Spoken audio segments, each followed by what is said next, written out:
नमस्कार. माझं नाव निखिल दत्तात्रय जाधव. मी JP मॉर्गनमध्ये VP या पोस्टवर आहे आणि मी राहायला पनवेलला आहे. नमस्कार, मी मृण्मयी निखिल जाधव. आम्ही पनवेललाच राहतो आणि मी UBSमध्ये असोसिएट डिरेक्टर आहे. आम्ही मागच्या वर्षी साधारण सप्टेंबर-ऑक्टोबरमध्ये असा थॉट आला मनात की आपलं कुठेतरी एक सेकंड होम असावं, कारण का आम्ही बऱ्याच वेळेला फिरायला जातो बऱ्याच ठिकाणी. तर त्या सगळ्या विलामध्ये जाताना नेहमी हा थॉट असायचा की कुठेतरी आपलं एक सेकंड होम असावं आणि जिथे आपण विकेंडला किंवा मंथ एंडला जेव्हा आपल्याला वेळ मिळेल तेव्हा जावं. तर या थॉट असताना आम्ही बऱ्याच ठिकाणी हे विलाज, हे प्रोजेक्ट्स आम्ही बघत होतो. जसं की आम्ही कर्जतला बऱ्याच ठिकाणी, म्हणजे आम्ही अक्षरशः असं रोडने जायचो. रोडमध्ये कुठे पण आम्हाला जिथे पोस्टर दिसेल, जिथे फ्लेक्स दिसेल, त्यांचा नंबर घ्यायचा, त्यांना विचारायचं. आणि असे आम्ही कर्जतमधले बरेच प्रोजेक्ट्स बघितले. इथे पालीच्या रोडमधले पण बरेच प्रोजेक्ट्स बघितले. पण जेव्हा हे सगळे प्रोजेक्ट्स बघत असताना पहिला प्रोजेक्ट, मला वाटतं पहिला का दुसरा प्रोजेक्ट आम्ही जॉय विला बघितला. आणि तो बघितल्यानंतर सगळे प्रोजेक्ट्स बघत असताना आम्हाला हे कायम जाणवायचं, अरे नाही, जॉय विलासारखी गंमत नाही आहे, किंवा तिकडे जाऊन जे फिलिंग आलं आहे ते अजून इथे येत नाही आहे. त्यामुळे सगळं बघून झाल्यानंतर आम्ही पूर्णपणे हे डिसाईड केलं की ठीक आहे, आपण जॉय विलामध्ये एक प्लॉट घेऊया. मी लहानाची मोठी चौक कर्जतच्या जवळ ठिकाणी झाले, त्यामुळे माझं असं होतं की मला एक वेगळ्या ठिकाणी विला घ्यायचा आहे. आम्ही लिटरली कर्जत साईडला, म्हणजे आमच्या दोघांच्यात जसं बघितलं तर निखिल बऱ्यापैकी प्रॅक्टिकल आहेत आणि मी थोडीशी इमोशनल साईडकडे झुकलेली आहे. तर त्यांच्या प्रॅक्टिकॅलिटीने मी त्यांच्यासोबत प्रत्येक म्हणजे विला साईट्सवर गेले. पण म्हणजे जिथे प्रत्येक ठिकाणी जाताना, कारण की हा फर्स्ट होता प्रोजेक्ट जो आम्ही पाहिला होता, तर प्रत्येक ठिकाणी जाता माझ्या बॅक ऑफ द माइंड कायम हेच असायचं की no, I want to go back to Joy Villa. म्हणजे मला कायम मग तिथे आम्ही लिटरली पेन पेपरवर घेऊन पण आमच्या प्रॅक्टिकल वेनी आम्ही चॉकआउट करायचो की काय प्रोज आहेत, काय कॉन्स आहेत. बट ॲट दी एंड जेव्हा मी इव्हॅल्युएट करायचो, हा प्रोजेक्ट स्टँड आउट करायचा बाकी प्रोजेक्ट्सच्या कम्पॅरिझननी. ह्यांची हॉस्पिटॅलिटी खूप वेगळी आहे. म्हणजे तुम्ही इथे येता तर फक्त तुम्ही इथे म्हणजे प्लॉट घेताय किंवा तुमचा विला कन्स्ट्रक्ट होत आहे अशा रीतीने नाही बघितलं जात तुमच्याकडे. तर इवन आम्ही प्लॉट घेऊन झाल्यानंतर पण आम्ही जेव्हा इथे येतो तर इथल्या लोकांमध्ये एक वेगळा वॉर्मथ आहे. म्हणजे फक्त तुम्हाला एक द्यायचं किंवा हे करायचं अशा रीतीने नाही, पण तुमच्याशी एकदम पर्सनल लेवलला डील केलं जातं. आता आमचा 2.5 वर्षाचा मुलगा आहे, तो पण इकडे येतो, तर त्याच्याशी एकदम छान प्रकारे सगळे इकडे मिंगलअप होतात, खेळतात. त्याच्यासोबत आम्हाला पण खूप छान वाटतं. जसं मृण्मयी बोलली की हॉस्पिटॅलिटीबद्दल, म्हणजे आम्ही प्रत्येक वेळेला, म्हणजे जसं आम्ही प्रत्येक विकेंडला किंवा ऑल्टरनेट विकेंडला येतो तेव्हा म्हणजे स्वप्नील जे असतात, भूषण जे असतात किंवा शिवानी मॅडम असतात, की प्रत्येकाकडनं आम्हाला खूप चांगल्या प्रकारे कॉपरेशन मिळतं. कारण का आता शिवानी मॅडम पण आम्हाला आर्किटेक्चर, म्हणजे आमच्या जे बंगल्याचं आर्किटेक्चर आहे तर त्या चांगल्या प्रकारे गाईड करतात.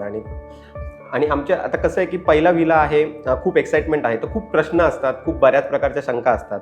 इथले साईट इंजिनियर असतील गुप्ता सर, त्यांच्याकडून पण म्हणजे बऱ्याच प्रकारचे प्रश्न जरी तुम्ही विचारले तरी तुम्हाला चांगल्या प्रकारचा गायडन्स इथे केला जातो. कारण काय, हे सगळे लोक इथे इनहाऊस आहेत. त्यामुळे हे इनहाऊस असल्यामुळे तुम्हाला इथून जो गायडन्स मिळतो तो जॉय विलाकडूनच तुम्हाला विला बांधण्यासाठीचा इथे प्रॉपर गायडन्स प्रोव्हाइड केला जातो. तर मला वाटतं ही पण जमेची बाजू आहे. इथे आम्ही अजून एक एक्सपिरियन्स घेतला की थोडासा एक अंडर कमिट ओव्हर डिलिव्हर. आणि आय गेस एकदा सर पण आपल्याला असं म्हणाले होते की म्हणजे आम्हाला तेव्हा इतके डाऊट्स असायचे, आम्ही इतके गोष्टी असं विचारायचो की अच्छा हे पण आहे का, ते पण आहे का. बट असं आम्हाला कधी एक्सपिरियन्स आला नाही की फक्त तो प्लॉट सेल करण्यासाठी आम्हाला 4 गोष्टी एक्स्ट्रा सांगितल्यात ज्या त्याच्यामध्ये नाही आहेत त्या नॉर्म्समध्ये. तर ते एक आम्हाला खूप चांगलं वाटलं की जे आहे ते आहे, जे नाही आहे ते नाही आहे, so that it becomes very clear for you to take any kind of decision. तर ते ही खूप पॉझिटिव्ह गोष्ट वाटली आम्हाला. ते घेण्याआधी पण म्हणजे इथले ओनर सदानंद पाटील सर, त्यांना मी लिंक्डइनवर पहिले रीच आउट झालो होतो की मला पहिले हे जाणून घेण्यात इंटरेस्ट असतो की तिकडची माणसं कशी. कारण का शेवटी आपण इन्व्हेस्ट करतो ते लँडमध्ये करतो, पण जर ती लँडच्या आसपासची जी माणसं आहेत ती जर चांगली असतील तर शेवटी जे काय होईल, कारण का ती आपण लँड ही गोष्ट आपण घरी नाही घेऊन जात, ती एका ठिकाणी असते आणि आपण घरी असतो. तर ती माणसं, तिथले ओनर, तिथला स्टाफ हा जर उत्तम असेल तर तुमची इन्व्हेस्टमेंट पुढे ती फळाला येईल. तर जेव्हा मी सरांशी बोललो, सरांना मी फ्रँकली सगळे डाऊट्स विचारले की ॲग्रिकल्चरमध्ये करावं का NA करावं. सरांनी म्हणजे निपक्षपातीपणे या सगळ्यांची मला उत्तरं दिली की काय कुठे बेनिफिशियल राहील, काय नाही. त्यानंतर मी जेव्हा इथे आम्ही भेटायला आलो तेव्हा स्वप्नील सर असतील किंवा भूषण सर असतील, या दोघांनी आम्हाला इतक्या चांगल्या प्रकारे गाईड केलं की जेव्हा घेण्याच्या आधी आम्हाला अतिशय बारीक बारीक डाऊट्स होते. आम्ही खूप सारे प्रश्न विचारले आणि त्या प्रश्नांना स्वप्नील सर असतील किंवा सदानंद पाटील सर असतील, कोणीही कंटाळलं नाही. त्यांनी न कंटाळता पेशंटली, आणि ते पण की कुठेही अवाजवी अपेक्षा न ठेवता किंवा कुठेही अवाजवी तुम्हाला स्वप्न न दाखवता जे तुम्हाला मिळणार आहे आणि त्यातून तुम्हाला काय मिळणार आहे हे त्यांनी आम्हाला चांगल्यारीत्या एक्सप्लेन केलं. त्याच्यातून आमचा कॉन्फिडन्स वाढत गेला आणि तेव्हा आम्ही ठरवलं की इन्व्हेस्ट करणार. आणि आम्ही जेव्हा इन्व्हेस्ट करायचं ठरवलं, ते करतानाच ठरवलं की आम्हाला इथे बंगला बांधायचा आहे. म्हणजे आम्ही इथे फक्त लँड घेऊन आम्हाला सोडायची नाही आहे, कारण का आम्हाला इथे बंगला बांधायचा आहे. तर त्या हिशोबानेच आम्ही इन्व्हेस्ट केलं आणि त्या हिशोबानेच आम्ही डील केली. जे ह्यांचे प्रोग्राम्स होतात इकडे, तर ते पण असं खूप छान. म्हणजे इथे एक एक जी छोटी छोटी गोष्ट केली जाते किंवा इव्हन बाहेर तुम्ही एक एक गोष्ट बघितली तर असं थॉटफुली प्रत्येक गोष्ट केलेली आहे. तर ते आम्हाला खूप छान वाटतं. आणि इथे पाली साईडला इन्व्हेस्ट करण्यामागचं आमचं एक मेन इंटेन्शन हे होतं की हा जो रोड आहे, रोड कनेक्टिव्हिटी ते खूप छान आहे. ट्रॅफिकचे इश्यूज नाही आहेत. म्हणजे बाकी जे मेजर विला साईट्स आहेत, म्हणजे बीट लोणावळा, बीट कर्जत, इकडे त्या डेस्टिनेशनला पोहोचण्यासाठीच तुम्हाला एक मेजर ट्रॅफिक प्रॉब्लेम सॉल्व्ह करून तिथे पोहोचावं लागतं. आता आम्ही इथे ऑलमोस्ट एव्हरी ऑल्टरनेट वीकेंड येतो, कारण आमच्या विलाचं काम सुरूच आहे. तर ऑलमोस्ट एव्हरी ऑल्टरनेट वीकेंड आम्ही इथे येतो. पण असं खूप मेजर आम्ही ट्रॅफिकमध्ये फसलोय असं आम्हाला अजून तरी एक्सपिरियन्स आला नाही आहे. जानेवारीमध्ये एक खूप सुंदर प्रोग्राम झाला होता, प्लॅनेट्स. प्लॅनेट्सचा. तर तेव्हा आम्हाला, म्हणजे आम्ही ते स्टे पण केला होता आणि म्हणजे तो खूप छान प्रोग्राम होता. प्लॅनेट्सबद्दलची सगळी माहिती दिली आणि त्यानंतर मला वाटतं प्रत्येक 15-15 दिवसाला पण आधी एक वेगवेगळे प्रोग्राम व्हायचे, फन ॲक्टिव्हिटीज व्हायच्या. तर किंवा ते पण पॉटरीची ॲक्टिव्हिटी व्हायची. तर ह्या ज्या ॲक्टिव्हिटीज ज्या तुम्हाला सिटीमध्ये करता येत नाही, आणि थोडं थॉटफुल ॲक्टिव्हिटीज की ज्या प्रमोशनल ॲक्टिव्हिटीज तर सगळेच करत असतात, पण त्यामध्ये पण काहीतरी थॉट टाकून एक वेगळ्या ॲक्टिव्हिटी किंवा वारली पेंटिंग असेल त्याच्यात, तर अशासारख्या ॲक्टिव्हिटीज करायला आम्हालाही मजा आली आणि त्या ॲक्टिव्हिटीजचा उपभोग आम्ही पण घेतला. आणि आमचं आत्ता कन्स्ट्रक्शन विलाचं चालू आहे. आजच आमचा फर्स्ट स्लॅब झाला आहे आणि त्या स्लॅबसाठीच आम्ही आज म्हणजे आलो होतो.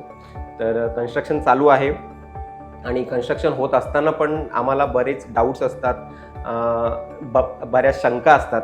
त्या शंकांचं निरसन अतिशय पेशंटली आणि चांगल्या प्रकारे केलं जातं. कधीही ह्या गोष्टी करत असताना, ठीक आहे हे पैशाचे व्यवहार आहेत, पण कुठल्याही गोष्टीसाठी मागे तगादा लावला जात नाही, कुठल्याही गोष्टीसाठी तुमच्या मागे पडलं जात नाही.